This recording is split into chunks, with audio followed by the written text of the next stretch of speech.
오늘은 예수님은 이런 사람들을 위해 죽으셨다, 이런 제목으로 하나님의 말씀을 증거하겠습니다.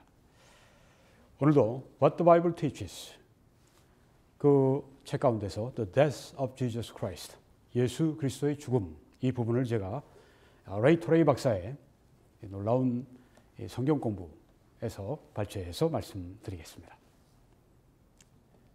예수님은 우리를 위해 죽으셨습니다. 여기 우리는 예수 그리스도를 구주로 믿는 사람들을 가리킵니다.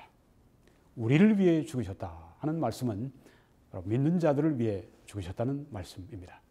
로마서 8장 32절에 자기 아들을 아끼지 아니하시고 우리 모든 사람을 위하여 내주신 이가 어찌 그 아들과 함께 모든 것을 우리에게 은사로 주시지 아니하겠느냐, 이렇게 말씀했습니다. 여기 우리는 믿는 자들입니다. 에베소 5장에도 그리스도께서 너희를 사랑하신 것 같이 너희도 사랑 가운데서 행하라. 그는 우리를 위하여, 믿는 자들을 위하여 자신을 버리사 향기로운 제물과 희생 제물로 하나님께 드리셨느니라, 이렇게 말씀을 했습니다. 디도서 2장에도 그가 우리를 대신하여 자신을 주심은, 우리를 대신하여 자신을 주심은 모든 불법에서 우리를 속량하시고 우리를 깨끗하게 하사 선한 일을 열심히 하는 자기 백성이 되게 하려 하심이라. 네, 여기 우리 자기 백성, 믿는 자들을 가리켜 말씀하고 있습니다. 예수 그리스도는 믿는 우리들을 위해 대신 죽으셨습니다. 고린도전서 5장에도 너희는 누룩 없는 자인데 새 덩어리가 되기 위하여 묵은 누룩을 내버리라. 우리의 유월절 양 곧 그리스도께서 희생되셨느니라고 말씀을 했습니다. 우리 믿는 자들을 위해서 그리스도는 유월절의 양으로 희생되셨습니다. 고린도후서 5장에도 하나님이 죄를 알지도 못하신 이를, 그리스도를 우리를 대신하여 죄로 삼으신 것은 우리로 하여금 그 안에서 하나님의 의가 되게 하려 하심이라고 말씀했습니다. 이게 하나님의 의는 법적인 용어입니다. 믿는 자들을 하나님께서 더 이상 죄인으로 여기시지 않고 그리스도 안에 의인의 신분으로 법적으로 인정하신다고 하는 그런 뜻입니다. 하나님 보시기에 하나님이 그렇게 작정하시고 우리들에게 그 신분을 주시는 법적 신분을 여기에 말씀하고 있습니다. 여러분은 의인이 되셨습니까? 예수 그리스도를 통해서 하나님 앞에 의로운 자가 되셨습니까? 여기에 하나님의 의가 된다고 했습니다. 법적인 신분을 말씀하고 있습니다. 예수님은 모든 사람을 위해 죽으셨지만 예수님의 죽음이 얻어낸 그 축복, 구원의 그 축복을 나의 믿음으로 자신의 것으로 만들어야 하는 그 사람들, 그들을 위해, 믿는 자들을 위해 죽으셨다고 하는 것입니다. 디모데전서 4장에도 이를 위하여 우리가 수고하고 힘쓰는 것은 우리 소망을 살아계신 하나님께 두미니 곧 모든 사람, 특히 믿는 자들의 구주시라고 말씀을 했습니다. 네, 믿는 자들을 위해 죽으셨습니다. 또 예수님은 교회를 위해 죽으셨습니다. 에베소 5장에 남편들아 아내 사랑하기를 그리스도께서 교회를 사랑하시고 그 교회를 위하여 자신을 주심과 같이 하라고 말씀을 했습니다. 예수님께서는 교회를 위해서 자신의 목숨을 주셨습니다. 이를 위하여 우리가 수고하고 힘쓰는 것은 우리의 소망을 살아계신 하나님께 두미니 곧 모든 사람, 특히 믿는 자들의 구주시라. 네, 예수님은 모든 사람을 위해 죽으셨습니다. 그렇지만 예수님 자신을 위해서 구속하길 원하는 그의 신부를 가지고 있습니다. 따라서 예수님의 죽음은 특별히 그의 교회에 해당이 됩니다. 예수님은 그의 신부인 교회를 위해서 목숨을 버리셨다고 하는 것입니다. 또 세 번째, 예수님은 교회 안의 개개인 믿는 자들을 위해서 죽으셨습니다.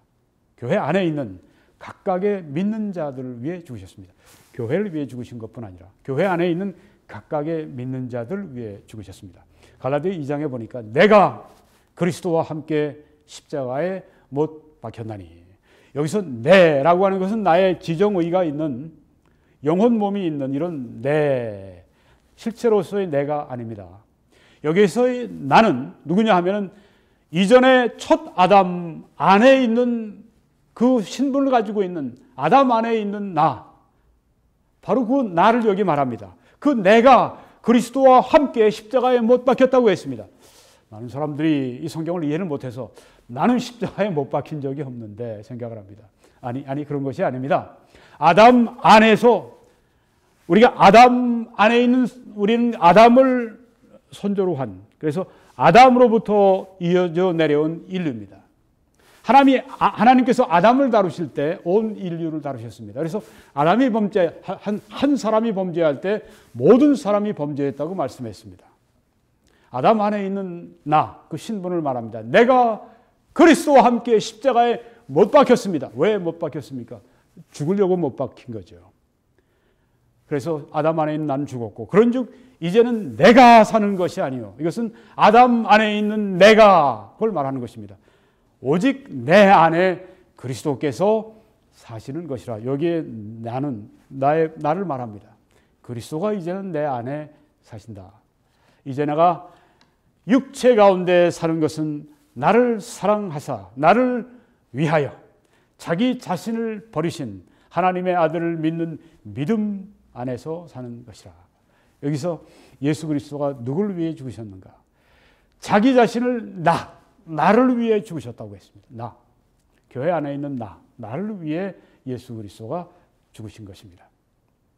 또 예수님은 약한 형제를 위해서 죽으셨습니다. 로마서 14장을 보니까 만일 음식으로 말미암아 내 형제가 근심하게 되면 이는 내가 사랑으로 행하지 아니함이라. 그리스도께서 대신하여 죽으신 형제를 내 음식으로 망하게 하지 말라. 여기 이 말씀의 배경은 이렇습니다. 자, 어떤 분이 이제 그 떡을 대접하기 위해서 옆집에서 뭐 했는지, 하여튼 고사를 지냈는지 아니면 생일 잔치를 했는지 떡을 가져와서 우리에게 이제 나눠줍니다. 자, 그걸 어떻게 할 것인가요? 성경에 보면 이거 고사떡입니까? 그렇게 묻지 말고 그냥 받아서 그냥 먹으라고 했습니다. 네, 우상에게 바쳤더라도 우상은 우상은 아무것도 아니다. 네, 아무것도 아닌 것에 바쳤다고 그러니까 그 아무것도 아닌 음식이죠. 그러니까 그런 믿음이 있는 우리는 먹습니다. 그런데 어떤 성도들은 아니 어떻게 고사떡을 먹어? 어떻게 우상 제물에게 귀신에게 바치는 음식을 어떻게 먹어? 그런 사람들이 있습니다. 믿음이 약합니다. 네, 난 고사떡은 못 먹어. 그런데 그 앞에서 태연하게 난 먹을 수 있어 하고 먹으면 그 형제가 그것 때문에 시험 든다고 하는 거죠. 그래서 그렇게 하지 마라. 형제를 위해서 넌 고사떡을 믿을 만한 믿음이 있을지라도 형제를 위해서 먹지 마라. 이런 말씀이 여기에 나오는 것입니다. 네, 형제. 여기 형제는 누굽니까? 믿음이 약한 형제입니다. 우리 가운데는 믿음이 약한 형제들이 있습니다. 그런데 예수 그리스도는 그들을 위해 죽으셨습니다. 예수님이 그들을 위해 죽으셨다면, 그들을 그렇게 사랑하셨다면 우리도 그들을 사랑할 여유, 그런 마음이 우리가 생기게 되는 것이죠. 또 예수님은 많은 사람을 위해 죽으셨다고 했습니다. 마태복음 20장에 보니까 인자가 온 곳은 섬김을 받으려 함이 아니라 도리어 섬기려 하고, 예수님은 섬기기 위해 오셨다. 이게 예수 그리스도를 따라하는 사람들의 모습이 돼야죠. 섬겨야 합니다. 왜냐하면 우리 주인이 우리 종들을 섬기셨기 때문입니다. 종들이 종들을 섬기는 건 당연한 것입니다. 그런데 교회 안에서 많은 사람들이 섬김을 받으려고 합니다. 대접을 받으려고 합니다. 명예를 얻으려고 합니다. 전혀 잘못된 것입니다. 섬기기 위해서 예수님 오신 것처럼 우리도 섬기기 위해서 이 땅에서 살아가는 것입니다. 예수님은 친히 타올을 가지고 대야에 물을 채우신 다음에 제자들의 발을 직접 씻기시면서 바로 이 교훈을 우리에게 알려주셨습니다. 섬겨야 한다. 예수님을 잘 믿는다고 하는 것은 잘 섬긴다고 하는 것입니다. 약한 형제를 잘 섬긴다고 하는 것입니다. 주님의 몸된 교회를 잘 섬긴다고 하는 것입니다. 잘 섬기면 어떻게 될까요? 거기에 하나님의 풍성한 상이 약속이 되어 있습니다. 어떤 분들은 좀 어려운 교회, 개척교회들을 붙들고 목사님과 더불어 충성을 다하는 분들이 있습니다. 여러분, 전 그분들 보면요, 반드시 하나님의 보상이 있는 것을 보게 됩니다. 뭐 그냥 교회 편하게, 네. 교회에서 보내는 버스도 있습니다. 네. 타고 갔다가 옵니다. 네. 편해요. 네. 그냥 교회 가서 설교 듣고 찬송하는 음악 듣고 뭐 은혜 받았다고 와요. 상이 없습니다. 상은 언제 옵니까? 하늘의 미랄의 땅이 떨어져 죽으면 많은 열매를 맺는 것처럼 우리가 많은 열매를 맺을 때 그만큼 상이 있습니다. 어떻게 열매를 맺습니까? 섬겨야 합니다. 네, 예수님은 섬기기 왔고 자기 목숨을 많은 사람의 대속물로 주려 오셨다고 했습니다. 대속물은 지난번에 설명한 것처럼 노예시장에서 노예값을 지불하고 사가지고 오는 것입니다. 그게 대속물입니다. 여기에서 대속물은 누구냐면 몇 푼 집어주고 가져온 것이 아니라 뭐 은행에 가서 많은 돈을 갖다가 낸 것이 아니라 예수님이 자신의 생명을 내놓으시고 사가지고 오셨습니다. 예수님 자신이 대속물이 되어주셨습니다. 나의 이 죄인의 생명을 예수님께서 구하시기 위해서 예수 그리스도가 대속물이 되셨다고 하는 것입니다. 얼마나 감사합니까? 우리는 얼마나 귀합니까? 우리는 하나님 앞에 기도할 때 하나님, 저를 위해서 예수님이 대속물이 되시는 만큼 저를 사랑하시고 저를 귀하게 여기지 않으셨습니까? 그러면 아버지, 저의 이 시간 하나님께 드리는 이 기도를 귀하게 받아주십시오. 우리가 이렇게 기도할 수가 있겠죠. 네. 여섯 번째, 예수님은 각 족속과 방언과 각 사람과 각 나라를 위해 죽으셨다고 말합니다. 요한계시록 5장에 그들이 새 노래를 불러 이르되, 여기는 천국에서 부르는 새 노래입니다. 두루마리를 가지시고 그 인봉을 떼기에 합당하시도다. 일찍이 죽임을 당하사 각 족속과 방언과, 이건 언어입니다, 백성과 나라 가운데에서 사람들을 피로 사서 하나님께 드리시고, 각 족속, 각 나라, 각 백성, 각 방언은 무엇을 말합니까? 세계를 말합니다. 이것은 세계 선교를 위한 보증입니다. 너희는 가서 모든 족속으로 제자를 삼으라고 했습니다. 우리는 이 세계 선교의 명령, 그 앞서서 우리는 여기 세계 선교의 보증을 볼 수가 있습니다. 왜냐하면 예수 그리스도는 각 족속과 각 방언과 각 백성과 각 나라 가운데서 사람들을 피로 사서 하나님께 드리시기 때문에 우리는 아프리카로 가서, 우리는 남미로 가서, 우리는 아이슬란드로 가서, 우리는 세계 끝까지, 우리는 북한 땅에까지 가서 그 가운데서 피로 사서 하나님께 드리신 그 사람들을 우리가 발견하고 그들에게 초청을 해야 합니다. 복음의 초청. 네. 일곱 번째, 예수님은 온 세상을 위해 죽으셨다고 했습니다. 요한복음 1장에 보니까 이튿날 요한이 예수께서 자기에게 나오심을 보고 이르되, 보라, 세상 죄를 지고 가는 하나님의 어린 양이로다, 이렇게 얘기를 했습니다. 예수님을 보는 순간에 요한은 알았던 것입니다. 성령으로 알았던 것입니다. 세상 죄를 지고 가는 하나님의 어린 양이다. 세상의 죄를 지고 가시는 그리스도의 죽음에 기초해서 세상 죄를 지고 죽으신 그 주님의 죽음에 기초하셔서 하나님은 온 세상을 긍휼 가운데 다루실 수 있게 되었습니다. 왜? 세상 죄를 지고 가셨기 때문에 온 세상을 하나님은 긍휼 가운데 다루실 수 있게 되었습니다. 예수 그리스도의 죽으심은 그래서 온 세상을 위해 충분합니다. sufficient라고 영어로 얘기를 합니다. 세상 죄를, 온 세상을 위해 그리스도의 구속의 공로는 sufficient, 충분합니다. 그런데 오직 믿는 자들에게만 완전히 유효한 것입니다. 유효한 것은 영어로는 efficient라고 합니다. 그리스도의 죽음은 온 세상을 위해 sufficient, 충분하지만 오직 믿는 자들에게만 efficient, 유효하다고 하는 것입니다. 아무리 사람들이 목이 말라 죽게 됐는데 저 산 꼭대기 위에 저기에 물이 있다. 어떤 사람들은 거기에 올라가서 그 물을 마시면 삽니다. 어떤 사람들은 올라가지 않습니다. 소용이 없습니다. 거기에 물이 있어도 마찬가지입니다. 요한 1서 2장에 그는 우리 죄를 위한 화목제물이니 우리만 위할 뿐 아니요 온 세상의 죄를 위하심이라고 또 여기에 이 요한 전도자가 말을 하고 있습니다.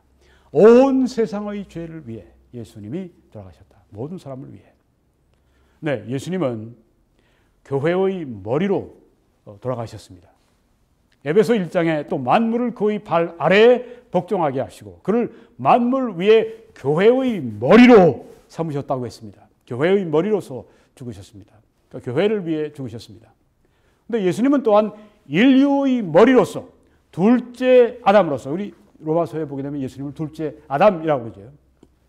에덴 동산에 있었던 그 아담은 첫째 아담이고 예수님은 둘째 아담으로서 죽으셨습니다. 인류의 머리로서 인류를 위해 죽으셨습니다. 온 세상의 죄를 위한 화목제물이 되셨습니다. 고린도전서 15장에도 아담 안에서 모든 사람이 죽은 것 같이 그리스도 안에서 모든 사람이 삶을 얻으리라고 했습니다. 아담 안에서는 아담이 범죄할 때 다 죽었습니다. 그렇지만 그리스도는 우리를 대표해서 십자가 외에 죽으실 때 우리 모든 사람이 구원을 받고 삶을 얻게 된 것입니다. 여덟 번째, 예수님은 모든 사람을 위한 대속물로 죽으셨습니다. 디모데전서 2장에 그가 모든 사람을 위하여 자기를 대속물로 주셨으니 기약이 이르면 주신 증거니라. 모든 사람을 위해 대속물이 되셨습니다. 예수님은 모든 사람을 위한 대속물이었습니다. 그래서 예수님의 긍휼은 모든 사람에게 전파가 될 수 있습니다. 모든 사람은 잠재적으로 용서받는 것입니다. 용서받은 것입니다. 이제 각인이 할 일은 믿음으로 복음을 받아들이고 그래서 하나님의 용서를 자신의 것으로 취하는 것입니다. 여러분 그렇게 하셨습니까? 예수님을 당신의 개인의 구주로 믿고 영접하신 때가 있습니까? 이것이 중요합니다. 이 사실이 중요합니다. 왜 이 사실이 중요합니까? 성경에 있기 때문입니다. 그 아들을 믿는 자, 곧 영접하는 그에게는 하나님의 자녀가 되는 권세를 주셨다고 말씀했습니다. 그런데 어떤 사람들은 이 단순한 진리를 뱅뱅뱅뱅 돌면서 단 얘기를 자꾸만 갖다가 거기다 격가지를 치고 자꾸만 거기다 뭘 첨가하려고 합니다. 아니, 그래도 그것만 가지고는 안 되지. 믿는 것만 가지고 되나? 너무 단순하고 너무 쉽고 말이야. 안 되고. 하나님의 말씀을 자기 마음대로 바꿔요. 물론 그렇게 되면 천국에 못 들어가죠. 네. 아홉 번째, 예수님은 모든 사람을 위해 죽으셨습니다. 히브리서 2장에 오직 우리가 천사들보다 잠시 동안 못하게 하심을 입은 자, 곧 죽음의 고난 받으심으로 말미암아 영광과 존귀로 관을 쓰신 예수를 보니 이를 행하시면 하나님의 은혜로 말미암아 모든 사람을 위하여 죽음을 맛보려 하심이라. 예수님은 모든 사람을 위해서 죽음을 맛보셨습니다. 예수님은 각 사람을 위해 죽으셨습니다. 모든 사람이니까 각 사람이죠. 인류 안에 모든 사람뿐 아니라 인류 안에 각 사람을 위해 죽으셨습니다. 예수 그리스도의 죽음의 근거에서 하나님은 그래서 각 사람을 긍휼 가운데 다루실 수 있을 뿐 아니라 각 사람에게 구원을 주실 수 있습니다. 그러니까 우리는 각 사람에게 복음을 전해야 합니다. 무슬림이든 심지어 공산주의자든 아주 악한 범죄자든 각 사람에게 우리는 복음을 전할 책임이 있습니다. 구원하시고 안 하시고는 그건 하나님의 또 역사이고요. 우리는 그들에게 복음을 전할 책임이 우리에게 있습니다. 누구에게? 목사들에게, 선교사들에게, 전도사들에게 그것이 아니라 성경은 모든 그리스도인들에게 그 일을 하도록 그렇게 맡기시고 명하셨습니다. 그것은 우리들에게 행복한 명령이고 특권입니다. 예수님은 불의한 자를 위해 죽으셨다고 했습니다. 베드로전서 3장에 그리스도께서도 단번에 죄를 위하여 죽으사 의인으로서 불의한 자를 대신하셨으니 이는 우리를 하나님 앞으로 인도하려 하심이라. 누구를 위해 죽으셨습니까? 의롭지 못한 자, 불의한 자를 위해 죽으셨습니다. 대신 죽으셨습니다.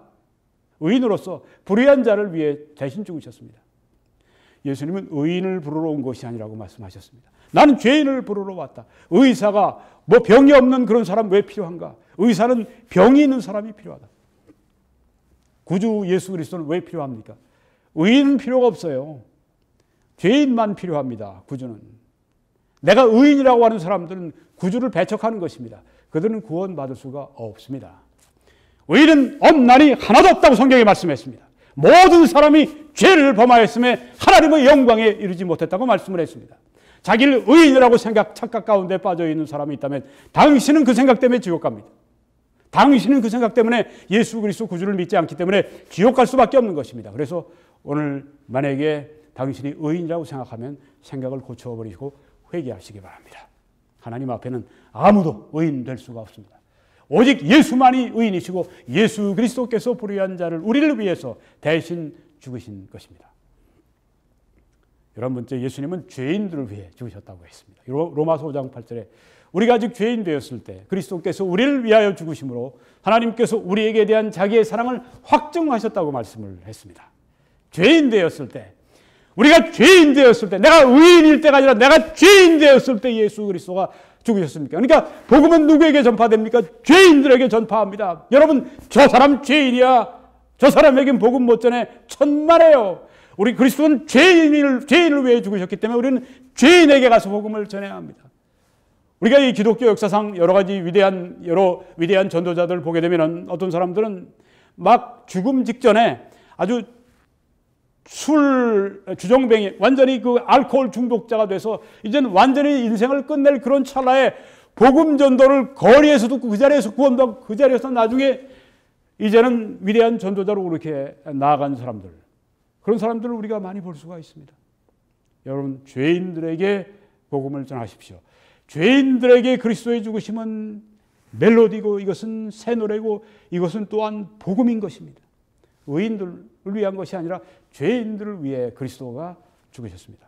마지막으로 예수님은 경건하지 않은 자를 위해 죽으셨습니다. 로마서 5장에 보니까 우리가 아직 연약할 때 기약대로 그리스도께서 경건하지 않은 자를 위해 죽으셨다고 말씀을 했습니다. 여러분, 경건하지 않은 게 뭡니까? 사전을 찾아보게 되면, 웹스터 미국 영어 사전을 찾아보게 되면 이렇게 써 있는 걸 볼 수 있습니다. 하나님을 믿지 않고 하나님을 불순종하는 사람들, 혹은 도덕적으로 잘못된 그런 삶을 살아가는 사람들, 여기 다 포함됩니다. 이 경건하지 않은 자를 위해서 예수님께서 죽으셨습니다. 나 같은 죄인, 나같이 불의한, 나같이 경건하지 않은 자를 위해서 예수님이 죽으셨습니다. 그러니까 누구든지 예수님 앞에 그대로 갈 수 있습니다. Just as I am. 예수님 앞에 그대로 내 모습 이대로 갈 수 있습니다. 왜? 예수님은 바로 내 모습 이대로 죄인된 모습, 불경건한 모습, 그리고 바로 이런 불의한 나를 위해서 십자가에 피 흘려 죽으셨기 때문에 내 모습 이대로 오라고 말씀하시는 것입니다. 너 고치고 오려고 하지 말아라. 너 깨끗하게 하고 오려고 하지 말아라. 내 모습 이대로 와라. 왜냐하면 바로 내가 너의 그런 너를 위해서 십자가에 피 흘려 죽었기 때문이다. 이게 바로 복음인 것입니다. 죄인들이여 오십시오. 경건하지 않은 사람들이여 오십시오. 불의한 사람들이여 오십시오. 세상의 모든 사람들이여 오십시오. 예수 그리스도를 당신의 개인의 구주로 믿고 오늘 이 시간 구원받고 고침받고 새로운 삶을, 축복된 삶을, 풍성한 삶을, 가장 놀라운 삶을 사시기를 주의 이름으로 축원합니다. 하나님의 크신 축복이 여러분들과 함께 하시기를 기도합니다.